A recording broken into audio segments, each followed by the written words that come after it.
నెల్లూరు జిల్లా కావలిలో దివ్యాంగ శక్తి పథకాన్ని ఘనంగా ప్రారంభించారు.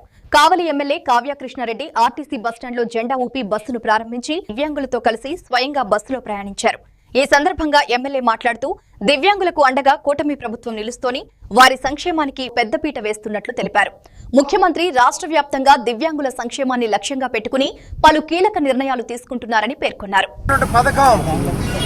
దివ్యాంగులకి పెన్షన్ పథకాన్ని ప్రవేశపెట్టి అందరికీ 1వ తేదీన ప్రభుత్వ ఉద్యోగులకు ఏ విధమైన జీతాలు వస్తున్నాయో అదే విధంగా వారందరికీ కూడా తలుపు తట్టి పెన్షన్ ఇచ్చేటువంటి పథకాన్ని పెట్టి వాళ్ళ ఆత్మస్థైర్యాన్ని నింపి వాళ్ళకి ధైర్యాన్ని నింపి కుటుంబ ఆదరణకు ఏర్పడేటట్టుగా వాళ్ళకి ధైర్యాన్ని నింపినటువంటి ఈ రాష్ట్ర ప్రభుత్వం ఇంకొక అడుగు ముందుకేసి వారందరూ కూడా తీర్థయాత్రలకు కానీ బంధువుల ఇళ్ళకు కానీ శుభకార్యాలకు కానీ అశుభకార్యాలకు కానీ ఎక్కడికైనా ఆర్టీసీలో వెళ్లే విధంగా ఈరోజు ఈ పథకాన్ని ప్రారంభించిన సందర్భంలో దివ్యాంగ సోదరులు అందరికీ కూడా అభినందనలు తెలియజేస్తూ ఈరోజు మీకోసం మీ ప్రగతి కోసం మీ అభ్యున్నతి కోసం ఈ రాష్ట్ర ప్రభుత్వం నిరంతరం పనిచేస్తుంది.